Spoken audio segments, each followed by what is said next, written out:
सद्गुरू ओम मालती आईंचे आध्यात्मिक जीवन हे आध्यात्मिक श्रद्धाळू आणि जिज्ञासू साधकांसाठी आदर्श जीवन आहे. प्रपंचात राहून त्यांनी अष्टांग योगाचे अंतिम ध्येय गाठले.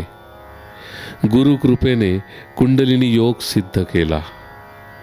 ध्यान योग हा अनुभवांचा मार्ग आहे. ध्यान साधनेच्या काळात सद्गुरू ओमाईंना अनेक दिव्य अनुभव आले. ध्यान साधनेचे लक्ष निर्विकल्प समाधी आहे, ते त्यांनी प्राप्त केले. त्यांची जागृत झालेली कुंडलिनी शक्ती आणि तिचा सुषुम्ना नाडीद्वारे सूक्ष्म देहातील सर्व 7 चक्रातून शेवटच्या सहस्रार चक्रापर्यंतचा दिव्य प्रवास हे खरोखरीच अद्भुत आहे. ध्यान योगाची ही सर्व कठीण आणि क्लेशदायी साधना त्यांनी कुटुंबातील पती, 5 मुली आणि 1 मुलगा अशी प्रापंचिक कर्तव्ये काटेकोरपणे निभावून आणि सांसारिक जबाबदाऱ्या सांभाळून पूर्णत्वास नेली. गृहस्थ आश्रमी साधकांसाठी ते निश्चितच प्रेरणादायी आहे. ईश्वर प्राप्तीसाठी संन्यास घेऊन कुठे जंगलात जाऊन एकांतात राहून साधना करण्याची आवश्यकता नाही, हे त्यांनी त्यांच्या स्वतःच्या उदाहरणातून दाखवून दिले आणि सिद्ध केले. आधी केले मग सांगितले. सद्गुरू ओम मालती यांचा जन्म 1923 साली महाराष्ट्रातील मिरज येथे करमरकर कुटुंबात झाला. लहानपणीच मातृछत्र हरपले, त्यामुळे त्या अंतर्मुख झाल्या. ईश्वर चिंतन घडू लागले. पुढे लहान वयातच त्यांचा विवाह श्री गणेश हरिबाळ मिरज यांचे बरोबर संपन्न झाला. पुढे पतीच्या नोकरीच्या निमित्ताने त्यांना दिल्ली येथे स्थलांतरित व्हावे लागले. 1956 साली मे महिन्याच्या सुट्टीत ऋषिकेश येथे त्या गेल्या असता धर्मकर्म संयोगाने त्यांची भेट स्वामी शिवानंद यांचे बरोबर झाली. स्वामी शिवानंद यांनी ओम आईंकडे दृष्टी टाकताच ते हिंदीमध्ये उत्स्फूर्तपणे बोलले, आप यहाँ क्यों आई हो? आप तो निर्विकल्प समाधी प्राप्त कर चुकी हो.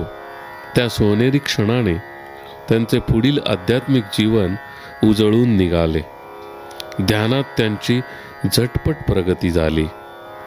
त्यांना स्वामींनी शिवानंद योगत्रयी नावाचे स्वयंलिखित पुस्तक भेट दिले. दिल्लीला घरी जाऊन काही दिवसांनी जेव्हा त्यांनी ते पुस्तक उलटीकडून वाचायला सुरुवात केली, तेव्हा त्यांना एक दिव्य अनुभूती आली. त्यांना त्यावेळी असा आभास झाला की त्या योगिनी आहेत. त्यांना त्यांच्या ध्यान साधनेच्या काळात अनेक दिव्य गूढ अनुभव आले. ते सर्व अनुभव त्यांनी कुणा एकाची साधनगाथा या पुस्तक रूपाने लिहून प्रकट केले आहेत. त्या पुस्तकाच्या हजारो प्रती आत्तापर्यंत लोकांपर्यंत पोहोचून त्यांनी त्या वाचल्या आहेत. त्याचबरोबर त्यांनी अनेक आध्यात्मिक पुस्तके देखील प्रकाशित केलेली आहेत. तुमचा संप्रदाय कोणता आहे, असा प्रश्न एकदा सद्गुरू ओम मालती आई यांना विचारण्यात आला होता. त्यावर त्यांनी असे उत्तर दिले. सद्गुरू ओम मालती आई म्हणाल्या, माझा सुपंत आहे. हा धर्माचा आणि सत्याचा मार्ग आहे. हा सेवा कर्म, भक्ती, ध्यान आणि ज्ञानाचा समन्वय असलेला सुपंत आहे. कोणताही जाती, पंथ आणि संप्रदाय असा भेद न करता जो त्यांच्याकडे आर्ततेने आणि भक्तिभावाने आला, त्याला त्यांनी स्वीकारले आणि दीक्षा दिली. चांगला आणि वाईट असा न्यायनिवाडा न करता त्यांनी सर्वांना आपल्या पदराखाली घेतले. खास करून यात मिरज, पुणे, जळगाव, मुंबई आणि दिल्ली येथील साधकांचा मुख्य समावेश आहे. ओम आईंनी सर्व साधक परिवारावर मातृहृदयाने आणि वात्सल्याने प्रेम केले. त्या साधकांसाठी गुरूंपेक्षा आई जास्त होत्या. त्यांनी साधकांना अक्षरशः घडवले. साधक बनण्याच्या आधी चांगले मानव व्हावे यावर त्यांचा विशेष भर होता.